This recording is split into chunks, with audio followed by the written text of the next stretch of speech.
Luis, te agradecemos que estés con nosotros en el día de hoy.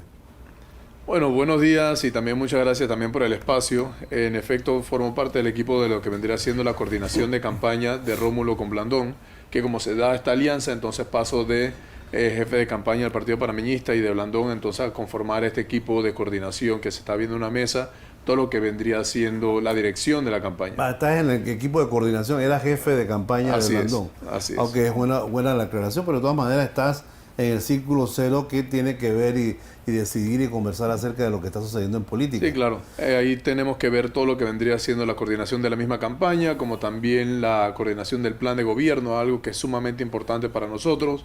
Así que sí, digamos que ahí estamos viendo bastante. ¿Cuál es tu balance sobre el segundo debate presidencial del día de ayer? Mira, lo primero que tendría que decir es, tengo que felicitar a los jóvenes que organizaron este debate. La verdad que el formato fue sumamente mejor e interesante en comparación con lo del que se organizó en el debate anterior. El formato que es Town Hall, que tiene un poquito más como de intercambio, no solamente entre los candidatos, sino también entre los candidatos y los asistentes. Y cuando algunos a veces subestimaban a las preguntas que iban a hacer los jóvenes, resulta que los jóvenes se enfocaron en la búsqueda de las soluciones a las problemáticas que tanto ellos como el resto del país viven, cuando algunos pensaban que las preguntas tal vez iban a ser preguntas básicas, sencillas y tal vez amarillistas. Creo que en este caso pudimos obtener un poquito más de las propuestas de cada uno de los candidatos porque fueron muy buenas preguntas y también un excelente formato. Entonces arrancaría con eso, que la verdad que el formato fue mucho mejor, ojalá se mantenga, porque sí vimos una dinámica completamente diferente. En relación a nosotros, te diría que fue nuevamente un debate sumamente positivo, enfocado estrictamente en las propuestas. Tanto en el primer debate como en el segundo, no hemos visto un Rómulo que entre a temas amarillistas, a temas de choque, sino a lo que realmente importa, que es presentar nuestro plan de gobierno, presentar nuestras propuestas, un plan de gobierno que viene trabajado desde el momento en que se configura la alianza, que esto es algo que no todo el mundo tiene claro, que para poder que se consolide o se firme la alianza, nosotros primero pasamos por un proceso de diálogo en donde teníamos que estar de acuerdo en la misma visión de país, que eso incluía la reforma a la Constitución, un proceso que ya nosotros iniciamos hace un año y algo, cuando el resto de los candidatos no participaron. Rómulo y Blandón sí participaron en ese proceso de recolección de firmas de la Asamblea Constituyente, y ahí es donde se comienza a trabajar esta visión de país para luego cerrarlo en la alianza. Entonces para nosotros fue sumamente positivo, como les dije anteriormente, el concepto fue mucho mejor, así que vieron también un Rómulo que intercambiaba más con los jóvenes, que también conversaba un poco más con los candidatos. Entonces pude expandir un poquito más lo que vendrían siendo nuestras propuestas, porque cuando hablamos de 500.000 empleos en un minuto, que es el formato anterior que nos daban, es muy difícil detallarlo. Cuando hablamos del desarrollo del país, en un minutito que teníamos antes, también es difícil explicarlo. Entonces esto sí nos permitió expandir un poquito más. Luis, precisamente en la encuesta más reciente del diario La Prensa, por así decirlo, ubicó a Mulino en primer lugar y a otros 3 candidatos en un empate en el segundo lugar. Y entre ese empate estaba el señor Rómulo. ¿Qué opinas de esto? No sé si es un tema de panameñistas, a pesar de que, digamos, soy joven, tengo 36, pero sí está toda esa mística dentro del Partido Panameñista, y es una realidad que yo les puedo compartir a ustedes. La base del Partido Panameñista es de bases campesinas, de base rural. El trabajo que se hace cuando se es gobierno es muy social. Entonces, cuando ves en las redes sociales de Rómulo o de Blandón que van a las comarcas, ves toda esta gran magnitud de personas que están respaldándolo a ellos dos o que están respaldando esta alianza. Por lo general, este tipo de encuestas se mantienen en las zonas urbanas. Una encuestadora no se va a ir a la comarca Mamitupu, ni se va a ir 40 minutos adentro en helicóptero para tratar de hacer una encuesta, sino que si va a Herrera, va a Chitré, si va a Los Santos, va a La Villa. Se mantiene como esas áreas principales en los centros comerciales, por decir así, y se maneja estrictamente con las áreas urbanas. Siempre va a existir la desconfianza en relación a las encuestas, pero lo que yo les puedo decir, que llevo caminando el país 2 años y medio, es que cada vez el apoyo es mayor, más personas se siguen sumando. Tuvimos prácticamente, ahora tenemos el 60% de los candidatos del Partido Molirena que son disidentes de lo que vendría siendo la administración actual, que nos están respaldando. Tuvimos primero un grupo de alrededor de 52 candidatos independientes que ya fueron postulados por la alianza, que incluye a Narciso Arellano, a Ángel Sosa, candidato a San Miguelito para la alcaldía, y que ahora se suman 67 candidatos más independientes. Próxima semana van a venir otros anuncios. O sea, cada vez son más personas las que se siguen sumando. Entonces, la verdad que estas encuestas no nos preocupan. Nosotros también manejamos nuestros propios números, pero como dicen las encuestas, nosotros son de carne y hueso. A ver, yo lo que quería preguntarte era más sobre el tema de los 500.000 puestos. Venga, porque una de las que para eso venimos. Sí, uno del debate que se hacía ahí era que si el pleno empleo se había logrado en algún momento en este país, no se había logrado por más de 50.000 empleos. Y Rómulo o la campaña de ustedes pregona y repite el tema del medio millón. Dime, como si fuera un niño de 7 años, ¿cómo se hace eso? ¿Cómo se hace eso? Sí. Primero, no hay que ser simplistas o de mente cerrada. Es cierto, ahora mismo nosotros tenemos 150.000 desempleados, pero también tenemos 760.000 personas en la informalidad, que son, o aquí lo quieren romantizar como emprendedores. Emprender es sumamente difícil. Y una persona que sale a trabajar de la bonería o que sale tal vez a ferias a tratar de vender lo mínimo que pueda para ganarse el día a día, eso no es empleo digno. Entonces lo que nosotros estamos hablando primero es de formalizar todo ese sector, que es casi 1 millón de personas, vuelvo y repito, 150.000 en desempleo y 760.000 informales, que no cotizan, que no se van a poder jubilar, que van a tener que depender de subsidios. Nosotros estamos hablando de simplificar el sistema para que todos esos informales puedan acceder a la formalidad, primero puedan pasar a ese paso de formalidad, dar las facilidades ampliando los sectores de logística, construcción, turismo y agro, un sector que también es sumamente informal, ampliarlo, darle esa estructura para que puedan generarse estos empleos que nosotros estamos buscando. Nuevamente, el panameño ya está pasando, no es que no tiene trabajo, porque el panameño está pasando trabajo, tiene mucho trabajo, pero es trabajo informal. Lo que nosotros buscamos es apoyar desde la pequeña, la mediana y hasta las grandes empresas que estarían llegando a Panamá para que den empleo formal. Y ahí es obviamente donde nosotros estamos enfocados.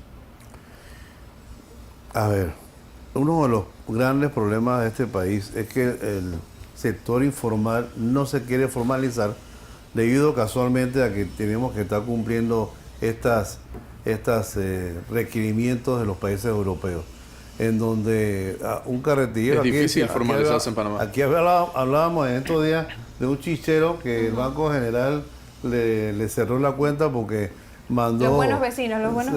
Sí, Sin decir el nombre, pero los buenos vecinos. Yo puedo decirlo porque no son aquí no tienen ninguna cuña, y que yo quisiera que se sentara aquí alguien conmigo y me explicara por qué una persona que es un emprendedor, es una persona positiva, que inclusive puede estar hasta dando empleos, por qué razón se le lleva a acorralarlo un poco en todas esas formalidades, que es precisamente lo que lo hace un informal. Y cuando vamos al sector, al sistema, digamos, tributario, todavía la cosa se pone peor. Entonces, ¿cómo van a hacer ustedes eso dentro del sistema que tenemos? Porque hay que cambiar no solamente, digamos, un sistema tributario que le correspondería al gobierno, sino también un sistema bancario, un sistema financiero que aparentemente no invita mucho al sector informal a formalizarse. No sé.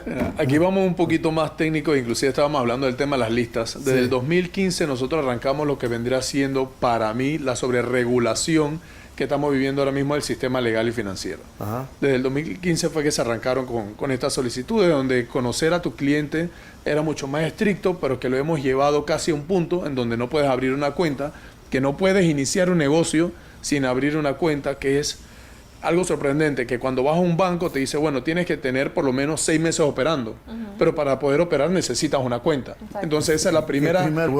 Exactamente, arrancamos con el tema del huevo de gallina. Recién graduado y te piden 50 años de experiencia, pero que tengas 18 años. Que vamos a ir para allá, que nosotros también lo tenemos dentro de nuestro plan. Nosotros tenemos que digitalizar los procesos. Ahora mismo, y esto lo voy a hablar como abogado corporativo, nosotros tenemos incontables trabas debidos, y son trabas burocráticas, simplemente para justificar el incremento de la planilla, que tratamos de darle a cada empleado del sector público una mínima responsabilidad para poder justificar que exista una persona más dentro del sistema. Nosotros tenemos que digitalizar y hacer más fácil los procesos para que todo el mundo pueda formalizarse. Y eso también va los acuerdos con los bancos. Nosotros vamos a tener que hablar y sentar a los bancos, a la empresa privada, que ya es un diálogo que existe para poder hacer más sencilla la formalización del sector privado y que la pequeña empresa quiera entrar a la formalidad. Porque es como dice, si me van a poner trabas, si tengo que pagar abogado, y aún así, cada 6 meses, los buenos amigos me van a estar amenazando de que me van a cerrar. Vecinos, los buenos vecinos. Son vecinos. No, ya no tan amigos. Ya no son amigos, exacto. Los buenos vecinos me van a amenazar que me van a cerrar las cuentas, entonces prefiero quedarme en la informalidad. Totalmente. Pero el problema que tenemos es que entonces esas personas no cotizan. Entonces sí tenemos que tener ese diálogo. Y el tema de cotizar es otro proceso. Que todavía sigue siendo peor, más horrible. complejo. Por eso horrible. que nosotros tenemos que saltar a la digitalización, prácticamente a la automatización, y tiene que ser integral. Cada institución no puede tener su propio sistema. Tiene que ser un sistema integral de gobierno central para que no nos pase lo mismo que si emites un documento desde una institución, cuando vas a la otra, te dicen no, ese documento no me sirve, y ahí termina entonces en una traba más. Lucho, dame un segundito, son las 7:59 de la mañana. Queremos agradecer a todos nuestros oyentes de las provincias centrales, Chiriquí, Bocas del Toro, el oeste de Veraguas, también Herrera, Los Santos, Coclé, Panamá Oeste, que nos escucharon, y por supuesto también en Radio Península.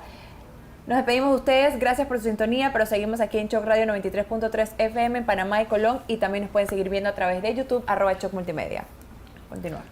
Y con lo que mencionabas de este gran problema que lo hemos vivido todos cuando sales de la universidad y prácticamente tienes que regalar tu tiempo para poder comenzar a trabajar, porque digamos, yo soy abogado y todos lo hemos vivido, que te aguantas 5 años de la universidad, más la tesis, más todo lo que tienes que hacer, y cuando llegas a aplicar un trabajo te dice, bueno, son $600 para ser pasante, pero tienes que tener carro, hablar inglés, tener tablet, 3 años teléfono, de o algo de experiencia, entonces, y si no tienes experiencia, entonces el salario es menos. Exactamente. Nosotros lo que estamos viendo es, nuevamente, es mi primera experiencia garantizada, así es como se llama, pero una ejecución real.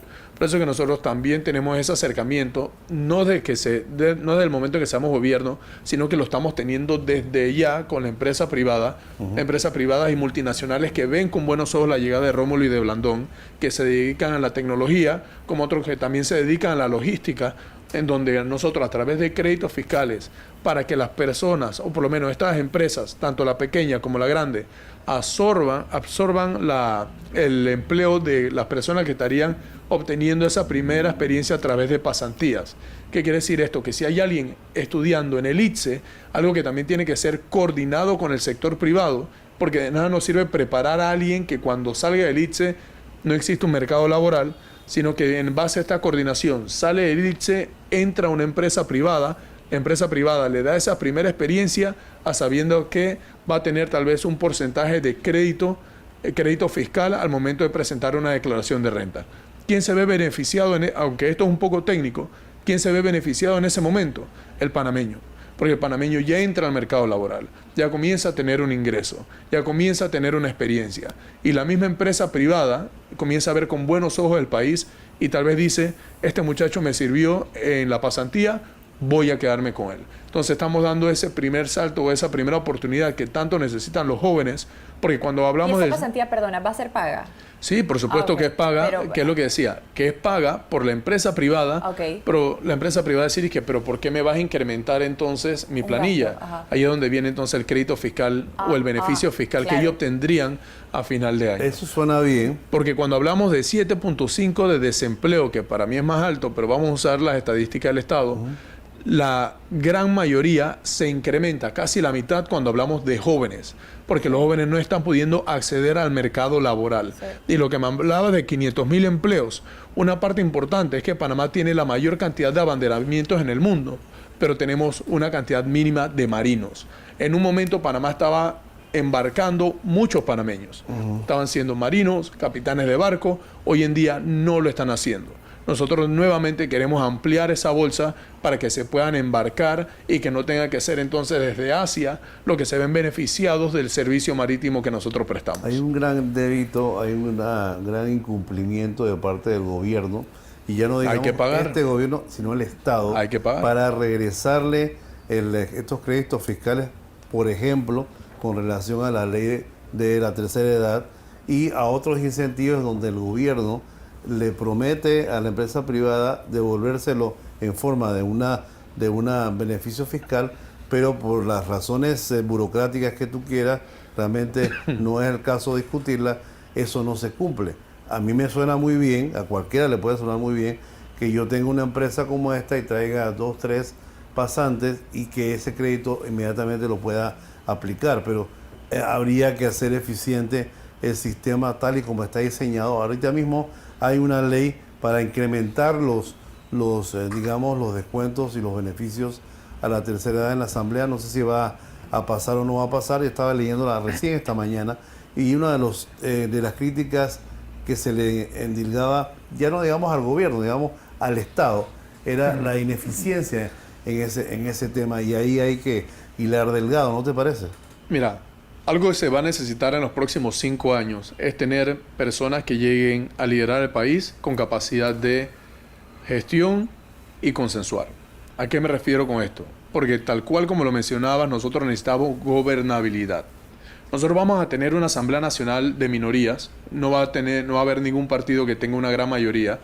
Por eso, para poder nosotros hacer o afrontar los retos que vienen en los próximos 5 años, vamos a tener que tener un diálogo amplio en donde incluyamos al sector privado, el sector público. Por eso no podemos tener a una persona que llegue a dividir, una persona que llegue simplemente a ocasionar peleas o a ocasionar problemas porque ya problemas tenemos suficientes. Los cambios que tenemos que hacer, en efecto, son radicales. Inclusive por eso nosotros, no de ahora, sino de hace 2 años, iniciamos con ese proceso de recolección de firmas para el llamado a la Asamblea Constituyente, porque sí creemos que el cambio tiene que ser integral. Ahora nosotros, apegándonos a la Constitución, vamos más por la constituyente paralela para que el gobierno pueda seguir, porque lo que están pidiendo, hablando de una constituyente originaria, cuando tú haces eso, tú rompes el Estado, quedas sin Corte de Suprema Justicia, o sea, quedas por completo en un vacío en relación, golpeé el micrófono, en relación al mismo Estado y gobernabilidad. Entonces, ¿qué va a pasar con la inversión extranjera directa e indirecta? Nosotros somos un país rentista, nosotros brindamos servicios y de ahí es donde nosotros brindamos entonces trabajo a nuestros panameños. Si nosotros rompemos el país mientras estamos haciendo una constitución, nadie va a invertir en Panamá. Ahora mismo nosotros tenemos que generar confianza y es por eso que nosotros queremos cambiar de forma integral el sistema mediante una asamblea constituyente paralela mientras vamos realizando los cambios necesarios y seguimos el trabajo que ya estamos haciendo con empresas multinacionales y locales para que amplíen sus operaciones, porque si no, nadie va a querer invertir en Panamá. No hay nada más cobarde que el dólar. Y ante la incertidumbre, donde tú tienes una asamblea constituyente originaria, donde no sabes qué va a salir de ahí, porque todos hablan de una asamblea constituyente originaria, pero no hablan de qué va a salir de esa asamblea constituyente originaria. Esto es algo importante, porque es demagogia.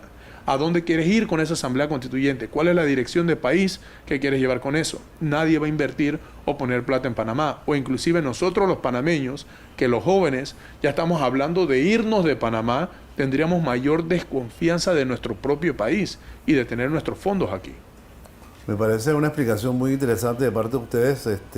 Te quiero decir, aprovechando que tú estás en el comité principal de la campaña de Rómulo y Blandón, aquí han venido todos los candidatos presidenciales, inclusive vicepresidenciales. Blandón creo que ha venido por lo menos 1 o 2 veces, no recuerdo, una vez, pero don Rómulo no ha venido. Yo no estaba. ¿Ah? Yo no estaba. ¿Tú no estabas? No, eso fue en diciembre. Rómulo no ha venido, así que te vamos a pedir que intercedas por allá para que venga y pueda discutir con nosotros todos estos temas interesantes que tú muy bien has expuesto, Luis. Te agradecemos tu participación en el día de hoy. No sé, Carolina, si tenías algo más. Como última pregunta, yo sé que el tema del desempleo es importante, sobre todo para los jóvenes. Hay 2 cosas que a mí me preocupan también. El tema del seguro social, de la educación, el tipo de calidad que estamos recibiendo los panameños en cuanto al seguro social, y también cuando una persona ya tiene 40 años, para mí está en plena juventud de vida y tiene mucho que aportar, tiene mucha experiencia. ¿Tú tienes 40? No, tengo 36. Pero vamos allá. laboralmente ya está obsoleta. ¿Qué oportunidades hay para ese sector también de los panameños, de la población panameña? Salud y educación. Vamos primero con educación para aterrizar entonces salud, porque la verdad es todo un tema integral. Cuando hablamos de educación, ya existe un plan a largo plazo.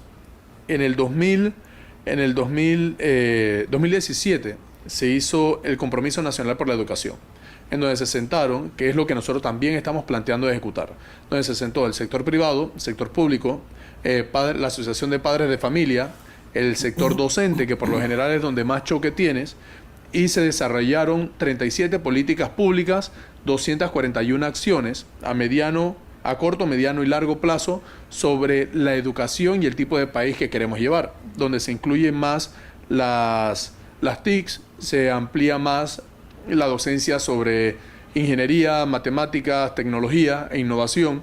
O sea, nos llevan hacia el país que nosotros deberíamos tener a nivel competitivo. Eso primero, lo que te iba a decir a nivel de educación, eso es lo que nosotros estamos planteando. Seguir eso que ya está escrito en un documento denso, y robusto, que te detalla paso por paso, nada más es cuestión de ejecutarlo. En el 2019 se hizo el primer intento de empezar a empujarlo y llevarlo más allá. Este año se presentaron las 24 propuestas para el 2024, que es por los Jóvenes Unidos por la Educación, que todavía nos actualiza aún más hacia dónde los jóvenes quieren ir. Un poquito más jóvenes que nosotros, hacia los jóvenes hacia dónde quieren ir. O sea que ya los planes existen, solamente es cuestión de ejecutar. Con esto va muy de la mano con la educación técnica, que son los 4 ITSES que nosotros queremos implementar, que es uno en Chiriquí, enfocado principalmente en logística y agro, que es donde tenemos las mayor deficiencias. ¿Y por qué te digo deficiencia? Uno en provincias centrales, porque si yo, santeño, hubiese estudiado agronomía, yo estudio 2 años en Los Santos y para yo poder seguir, tengo que irme a vivir a Chiriquí o tengo que irme a vivir a Panamá. O sea que si mi familia no tiene fondos, que es por lo general lo que sucede, yo me quedo sin título y también sin oportunidad laboral. Y nuevamente caigo en el día a día y la informalidad. Entonces el plan educativo hacia donde nosotros queremos ir ya está desarrollado. El otro ITSE está en Colón, Panamá Oeste y, como te dije, provincias centrales. Cada uno específicamente en base a las necesidades que se ve tanto de la empresa privada también como del área regional. Porque los problemas de Panamá son todos los mismos, pero las prioridades son diferentes. Y lo que me decías de salud, nosotros tenemos un gran problema con la Caja de Seguro Social y el Ministerio de Salud, que es una dualidad.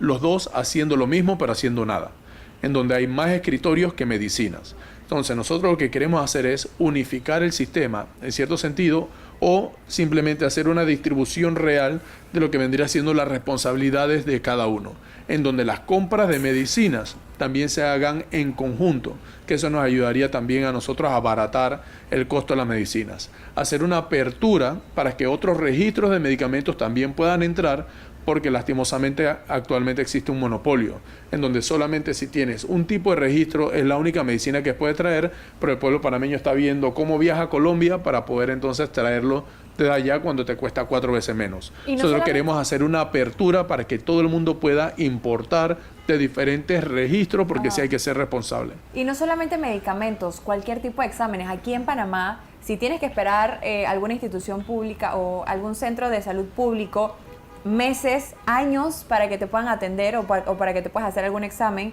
y si te vas al privado es sumamente caro.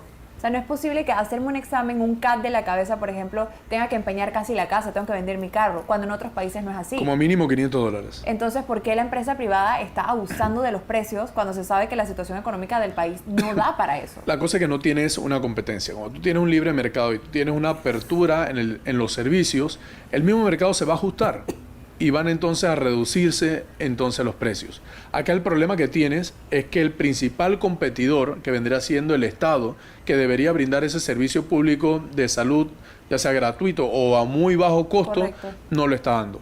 Yo, Luis Cigarruista, deportista toda la vida, múltiples fracturas, lo he vivido. Si yo tengo que me fracturo el hombro o una costilla y voy a ir a una clínica pública, me van a atender, quién sabe, 2 días después. Voy a estar con dolor. Lastimosamente voy a tener que sacar de mis propios fondos para poder pagar una clínica privada, a pesar que estoy cotizando en el Seguro Social. Correcto. Entonces tenemos un doble gasto.